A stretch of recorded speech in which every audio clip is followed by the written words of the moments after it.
నేనైతే విగ్రహం పగలగొట్టను.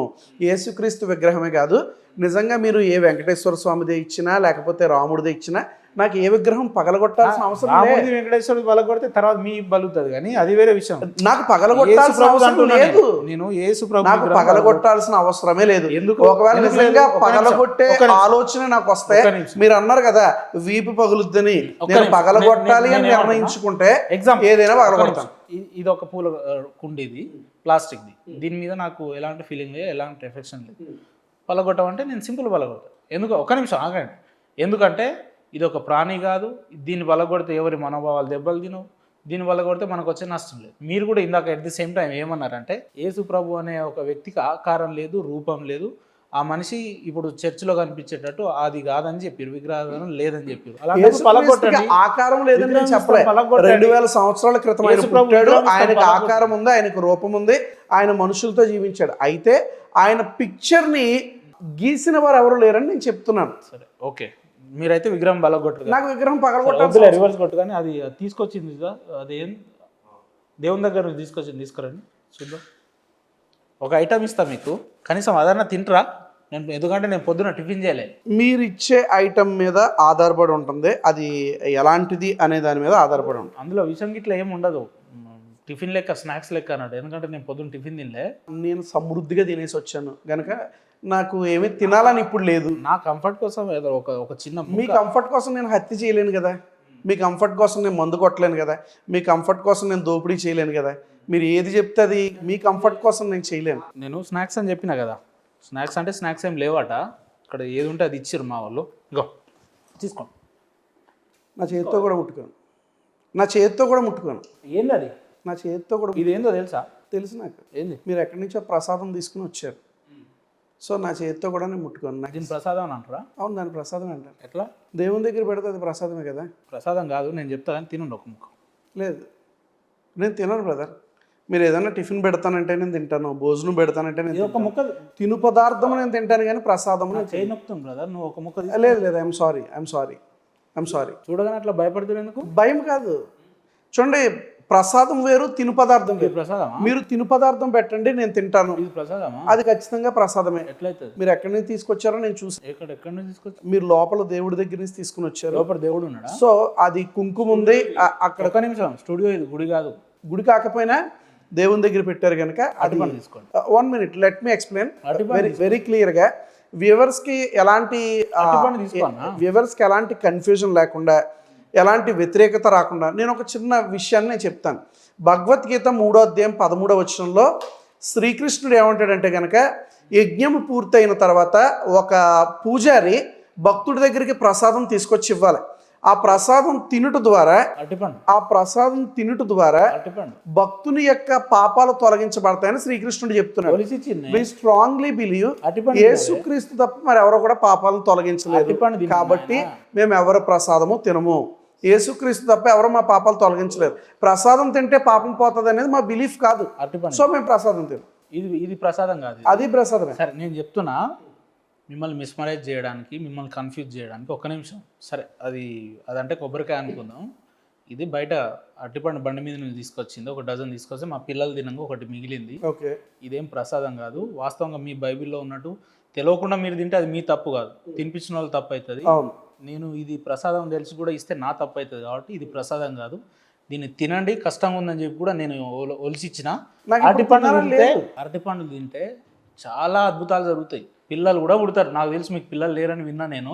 ఇది తినండి, అమ్మతేజ గారు చెప్పినట్టు పిల్లలు కూడా పుడతారు. నాకు తినాలని లేదు. సరే, నువ్వు తిను ఫస్ట్. లేదు, నాకు తినాలని లేదు, నాకు ఆకలిగా లేదు. అరటిపండు తిన్నా. ఏదైనా తినాలంటే మూడు ఉండాలి కదా, ఇంట్రెస్ట్ ఉండాలి కదా. అదే, అట్లా భయపడితే ఎట్లా? అలా ఏమైనా విషయం ఉందా? అదే చెప్తున్నాను కదా, ఏమైనా విషయం ఉందా? బ్రదర్, నేను ఒక మాట చెప్తాను. ఒక వ్యక్తి తను డైరెక్ట్గా పూజ చెయ్యక్కర్లే. ఎప్పుడైతే ఆ ప్రసాదం తింటాడో, మీ యొక్క సనాతన ఆచారాల ప్రకారము, మీ యొక్క సనాతన ఆచారాలు ఏం చెప్తున్నాయంటే, ఒక వ్యక్తి డైరెక్ట్గా పూజ చేయక్కర్లే. 25వ తారీఖు మీరు ఇచ్చే కేకులు మాత్రం మా హిందూ మిత్రులు తినొచ్చు. ఎందుకంటే అది పూజ కాదు, అది ప్రసాదం కాదు. ప్రసాదం కాదు, దేవుడు లేడు, అసలు ఎందుకు వస్తారో మీకు కూడా క్లారిటీ లేదు. ప్రసాదం కాదు. మేము సంతోషంగా పంచుతున్నాం. ఇది సంతోషంగా పంచేది కాదు, ఇది ప్రసాదం. మీరు నాకు చిన్న టైం ఇస్తే నేను క్లారిఫికేషన్ ఇస్తాను. మీరు నన్ను మాట్లాడినట్లే, నన్ను చెప్పనట్లే ఇదిగో పూల ఇదిగో తోక అంటే అదిగో పూల అని చెప్పి నీలాంటి వాడు ఎవడో బాయిలో దిగి వచ్చినట్టు నేనేమంటున్నా, ఆ కొబ్బరికాయను చూసి అరటిపండును దూరం పెట్టడం ఎంతవరకు సమంజసం? అది దేవుని దగ్గరది కాదని చెప్పిన ఇంత నీకు కింద నుంచి ఒక డజన్ తీసుకొచ్చినాం, పిల్లలు తిన్నారు, మిగతా మీకు ఇచ్చిన అని ఇంత క్లియర్గా చెప్పిన. ఓకే, అయినా మొత్తం దాన్ని చూడగానే నరాలు కట్ అయిపోతున్నాయి. ఎందుకే మీకు? నాకు ఆకలిగా లేదు, నాకు తినాలని లేదు. ఇప్పుడు బలవంతంగా తర్వాత తింటారు కదా, ఇప్పుడు బలవంతంగా నాకు తినాలనిపిస్తే తింటాను, అది ప్రసాదం కాకపోతే. ప్రభువా ఈ పాపిని క్షమించు తండ్రి. చెప్పు ఇక క్లారిటీకి రా, ఎందుకంటే నువ్వు తింటలేవు, అది బాధ. నేను క్లారిటీ ఇస్తాను బ్రదర్, నేను క్లారిటీ ఇస్తాను. మీరు నాకు టైం ఇస్తే నేను క్లారిటీ ఇస్తాను. If you are going and questioning me, ఇంకా ఆన్సర్ ఇప్పుడు ప్రసాదాలు తినొచ్చు అని చెప్పి మీ విపి రెడ్డి చెప్తాడు.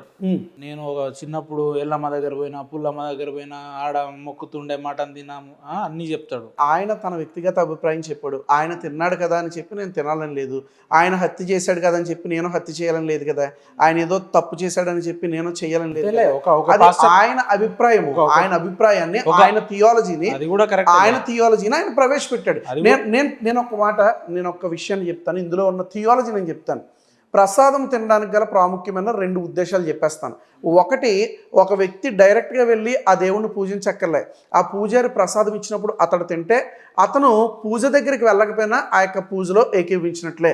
భగవద్గీత 3వ అధ్యాయం 13వ వచనంలో శ్రీకృష్ణుడే సాక్షాత్తు ఏం చెప్తాడంటే గనక, ఒక భక్తుడు తన యొక్క పాపాలు తొలగించబడాలి అని అంటే గనక అతడు ప్రసాదం భుజిస్తే చాలు అతడు పాపాలు తొలగించబడతాయి. మేము యేసుక్రీస్తుని నమ్ముకుంటేనే పరలోకం వెళ్తాం, మా పాపాలు తొలగించబడతాయని నమ్ముతాం తప్ప ప్రసాదం తింటే పాపాలు పోతాయని మేము నమ్మం. అందుకే మేము ప్రసాదం తిన్నాం. ఓకే, ప్రసాదం కాదని చెప్పిన కదా, ప్రసాదం కాకపోయినా నేను తిన్నాను. ఇప్పుడు మీరు ఎందుకు అంత బలవంత పెడుతున్నారు? మీకు వచ్చిన లాభం ఏంటి? నేను తింటున్నప్పుడు అందులో అన్న మొత్తం మంది కలిపారా? నేను పడిపోయిన తర్వాత అన్న కొట్టేద్దామని జేబులో ఉన్న ఆలోచన చేస్తున్నారా? నేను తింటున్నప్పుడు మీరు ఖాళీ కూర్చుంటే బాగుండదని లేదు, మీరు తింటే నేను తినాలని ఏం లేదు కదా. ఇప్పుడు తాగేవాళ్ళ మధ్యలో కొంతమంది వెళ్తూ ఉంటారు, వాళ్ళు స్టఫ్ తినేసి వచ్చేస్తారు. అందరూ తాగుతున్నారు కదా అని అతను తాగలేడు కదా. ఇది కూడా అంతే. మొత్తానికి మీరు ప్రసాదం తినరు. నేను తినను. తినే వాళ్ళని ఆపరు. తినేవాళ్ళు అది వారి ఇష్టం, ఆపాల్సిన పని నాకు లేదు. This is a democratic country. ఎవరు నచ్చినట్లుగా వారు ఆర్టికల్ 24 ప్రకారము freedom to profess, freedom to practice, freedom to propagate. ఎవరికి నచ్చిన మతాన్ని వారు స్వీకరించవచ్చు, అంగీకరించవచ్చు, ప్రకటించుకోవచ్చు. ఎవరికి ప్రసాదం తినాలనిపిస్తే వారు తినొచ్చు. అదే ఈ ముచ్చట్లన్నీ కెమెరా ముందు చెప్పి మీరు మాత్రం ఊర్లో పంటిపోయి పాంప్లెంట్లు పంచవచ్చు, ఏసున్నామండి అని చెప్పి మైకులు పెట్టవచ్చు, ఆటోలలో పోయి మత మార్పిడి చేయొచ్చు. మీరు మాత్రం వినాయక చవితికి డాన్స్లు వేసుకుంటూ తిరగచ్చు, వినాయక చవితికి మా చెవులు పగలగొట్టచ్చు, హోలీకేమో మా మీద రంగులు చల్లొచ్చు. మీరు మాత్రం రోడ్ల మీదకి వచ్చి పల్లకి సేవలు చేయొచ్చు, సుబ్బారాయుడు సిస్టమ్ చెప్పి మీరు తీర్థాలు పెట్టొచ్చు. మేము మాత్రం సువార్త ప్రకటించకూడదు. అంటే మీకు ఒక చట్టము మాకు ఒక చట్టమా? కాన్స్టిట్యూషన్ అంబేద్కర్ గారు అందరికి ఒకలాగా రాశాడా? లేకపోతే హిందువులకు ఒకలాగా, ముస్లిమ్స్కి ఒకలాగా, క్రిస్టియన్స్కి ఒకలాగా రాయలేదు కదా. ఏ ఒక్క హిందువు కానీ మా రామాయణాన్ని చదవమని, లేదంటే భగవద్గీతను చదవమని, లేదంటే మా సంస్కృతి సాంప్రదాయాలను తెలుసుకోమని ఇంటింటికి పోయి పాంప్లెంట్లు పంచి, లేదంటే ఉన్న గ్రంథాలను పంచి ఎవరు అట్లా మా హిందూ సంస్కృతంలో అయితే అట్లా ప్రచారం చేసుకోరు. బట్ పర్టికులర్గా పాస్టర్లే ఎందుకు, లేదంటే క్రైస్తవ సోదరులే ఎందుకు ప్రతి ఇంటికి పోయి పాంప్లెంట్లు వస్తారు అని అంటే దేవుని గొప్పతనం చెప్తారు? ఎందుకు అట్లా? నేను మీతోనే మాట్లాడుతున్నా, యేసు ప్రభుత్వం. ఇప్పుడే నేను మీకు ఒక వీడియో చూపిస్తాను. ఏది ఫోన్లోనా? ఇస్కాన్ వారు ఏ రీతిగా వారు మత ప్రచారం చేస్తున్నారు అనేది, మత ప్రచారం చేస్తున్నారు అనేది నేను చూపిస్తాను. రీసెంట్ గా మా కాకినాడలో మీరు ఏం చూపిస్తారో కూడా నేను చెప్తున్నా. దాన్ని మత ప్రచారం అన్నారు. ఏమంటారా? వాళ్ళకు సంబంధించిన వార్షికోత్సవం జరుగుతుంటే నాయన మాది జరుగుతుంది రండి తెలుసుకోండి అని చెప్తారు. దాని మత ప్రచారం ఎట్లా అంటారు అంటున్నా. సో రోడ్డు మీద నుంచి మీరు ఒకటి ఇస్కాన్ చూపిస్తారు, మీలాంటి మీ 1000 ఇస్కాన్లు ఉన్నాయి నా దగ్గర, 1000 ఇస్కాన్లు ఉన్నాయి నా దగ్గర అంటున్నా మీ పాస్టర్లే. ఈ వ్యక్తి మా కృష్ణుని నమ్ముకో అని చెప్తున్నాడు.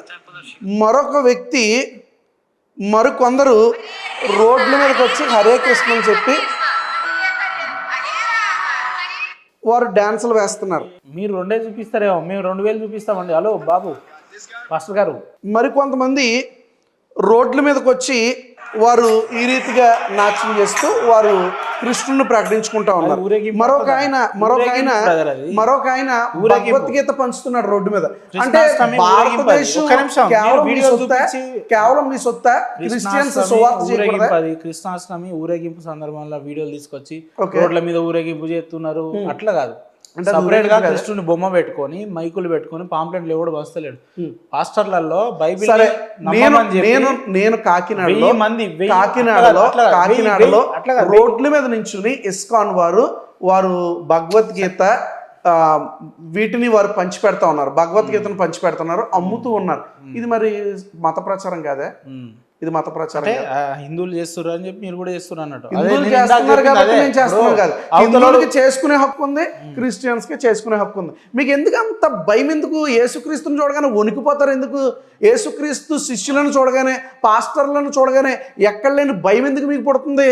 ఎక్కడ లేని వణుకు ఎందుకు మీకు వస్తా ఉంది? ఎందుకు వణుకు పుడుతుంది అంటే, నీ అమ్మ వీళ్ళు పాస్టర్ల రూపంలో వచ్చి ఉన్న సామాన్లు ఏడ తీసుకుపోతారో, వీళ్ళు పాస్టర్ రూపంలో వచ్చి ఉన్న పైసలు ఏడ దనుకోపోతారని వాళ్ళు భయపడుతారు. అట్లా లేదంటే మీరేదో పులులు సింహాలు బాలయ్య టైప్ కాదు. కానీ లేదు, ఎవరైనా సువార్త ప్రకటిస్తుంటే లేనిపోయిన భయము. ఏ పాస్టర్ ఎవరి దగ్గర కూడా డబ్బులు డిమాండ్ చేసి తీసుకోడు. ధనం ఇవ్వాలి అని డిమాండ్ చెయ్యడు. ఎంతమంది చూపించాలి? చూపించండి. మీకు వచ్చిన దశంభాగంలో మొదటిది మాకు ఇవ్వకపోతే మీ మెడకాయ పోతుందని ఒకడు అంటాడు, నీ ఇంకో కాయ పోతుందని ఇంకోటి అంటాడు. దశంభాగం అంటే మీ దశంభాగం అంటే దాని అర్థం ఏంటంటే ఫ్రిడ్జ్ లో ఉన్న కొత్తిమీర, సోరకాయ, బీరకాయ, అల్లం, వెల్లుల్లి అన్ని ఇవ్వాలని ఒకడు అంటాడు. ఇంకోటి మీకు దశంభాగం ఇవ్వకపోతే ఉన్నదంతా పోతుంది మీకు, అసలు మెయిన్ ట్రాన్స్ఫార్మర్ పని చేయదని ఒకడు అంటాడు. దశమ భాగం గురించి మనం లాస్ట్ ఇంటర్వ్యూలో డిస్కస్ చేసాం. మరలా చెప్తున్నాను, దశమ భాగం అనేది పాత నిబంధనలో ఉంది. అది ఖచ్చితంగా దేవునికి కానుక ఇవ్వాల్సిందే. దేవుని ఆలయం నడవాలంటే మీ కంఫర్ట్ జోన్ కోసం మీరు ఎన్ని నిబంధనలు రాసుకోవచ్చు. రాసినోనికి ఎందుకు రాస్తుండో వానికి తెలియదు, పాటించేటోళ్ళకి ఎందుకు పాటిస్తున్నావు మీకు తెలియదు. సో మీరు అంటాడు మీరు టైం ఇస్తే అసలు మీరు ఈ అట్టిపండు ఎందుకు తినలేదు తెలుసా? మీరు అమ్మ తేజని బాగా ఫాలో అవుతారు, అట్టిపండు తింటే పిల్లలు పుడతారని అన్నారు కదా. ఆ భయంతో మీకేమన్నా లేనిపోయిన పిల్లలు పుడతారని మీరు భయానికి తినలేదేమో అనిపిస్తాను నాకు. ఓకే, ఇది వాస్తవానికి బైబిల్లో ఉన్న కాన్సెప్ట్ కాదు. నేను బ్రహ్మాండ పురము, స్కంద పురాణము, వాల్మీకి రామాయణము, శివపురాణము వీటి నుంచి నేను కోట్ చేసి ఒక మాట చెప్తాను. ఇందులో ఒక లెట్ మీ ఎక్స్ప్లెయిన్ మీరు బైబిల్లో లేనిది మీరు మాట్లాడుతున్నారు. వినండి ఒక్క నిమిషం. సరే మీరు ఎంతసేపు పురాణాలు, భాగవతం, రామాయణం ఇది కాదు. బైబిల్లో అరటిపండు తింటే పిల్లలు పుడతారా ఉన్నదా? అమ్మ తేజ, నాన్న తేజ, నానమ్మ తేజ ఎవరో ఉంటారు కదా, ఆయన మాట్లాడుతాడు. అరటిపండు తింటే పిల్లలు పుడతారా? ఒకవేళ మీరు అది తినండి, ఇప్పుడు రేపో ఎల్లుండో పుడతారేమో నేను చూస్తా. బైబిల్లో ఎక్కడ కూడా అరటిపండు తింటే పిల్లలు పుడతారనే కాన్సెప్ట్ లేదు. కానీ నేను చెప్పేది జాగ్రత్తగా నాకు టైం ఇవ్వండి. బ్రహ్మాండ పురము, స్కంద పురాణము, శివ పురాణము, వాల్మీకి రామాయణము వీటన్నిటిలో కూడా రాయబడి ఉంది. దశరథ అనే మహారాజు ఆయన యజ్ఞం చేస్తా ఉంటే పిల్లలు పుట్టడం కోసం పుత్ర కామేష్టి యజ్ఞ అని అంటారు. ఈ యొక్క యజ్ఞ చేయడానికి గల కారణం ఏంటి అని అంటే గనక, ఆ యజ్ఞము ద్వారా ఇతడికి పిల్లలు పుడతారని దశరథ మహారాజు నమ్మి ఆయన ఒక పాయాసాన్ని తయారు చేపిస్తాడు. ఆ పాయాసం తన భార్యలకు తినిపిస్తూ ఉంటే వారు గర్భవతులు అవుతూ ఉంటారు. అయితే వాయుదేవుడు వచ్చి ఈ ప్రసాదంలో కొంచెం భాగము ఆయన పట్టుకుని తీసుకుని వెళ్ళి అంజనాదేవికి ఆయన అప్పగిస్తాడు. ఆమె తినిన తర్వాత ఆమె గర్భం వస్తుంది. ప్రసాదం తింటే గర్భం వస్తుంది అనేది బైబిల్లో ఉన్న కాన్సెప్ట్ కాదు. ప్రసాదం తింటే గర్భం వస్తుంది అనేది మీ యొక్క పురాణాల్లో ఉన్న కాన్సెప్ట్. ఈ బాబాలందరూ కూడా, మీ దానిలో ఉన్న బాబాలందరూ కూడా ఇప్పుడు మా దాంట్లోకి రావడంలోనే సమస్య వచ్చింది. అమ్మతేజ పాస్టర్ కాదు, అమ్మతేజ పాస్టర్ కాదు, అతను ఒక బాబా. మీ హిందూ బాబా. మరలా చెప్తాను, 100 సార్లు చెప్తాను. మీ యొక్క హైందవ ధర్మంలో ఉండాల్సినటువంటి పూజారి లేదా బాబా మా క్రైస్తవ్యంలోకి వచ్చేసి ఇప్పుడు క్రైస్తవ్యాన్ని పాడు చేస్తున్నాడు. ప్రసాదం తింటే గర్భం వస్తుంది అనేది ఆంజనేయ స్వామి యొక్క జననంలో మనం చూస్తున్నాం. అమ్మతేజ పాస్టర్ కాదు, అమ్మతేజ బైబిల్ రాదని నేను ఆల్రెడీ ఒక వీడియో చేశాను, మీరు చూడండి. అమ్మతేజ మీరేదో పర్సనల్ గ్రడ్జ్ పెట్టుకొని మీరు కొట్లాడుకుంటే కాదు, కానీ ఆయన పాస్టర్ కాదా? రైట్. పొద్దున్న లేతే మేము రాజమండ్రి వస్తున్నా, ఆ మండ్రి ఈ మండ్రి వస్తున్నా, కాకినాడ వస్తున్నా అంటాడు కదా. ఆయన వాక్యాలు వినేటోళ్ళంతా నిజంగా గొర్రెలే ఎట్లా? బైబిల్ పట్టుకున్నవారు, స్వస్థతలు చేసిన వారందరూ కూడా పాస్టర్లు అయిపోరు.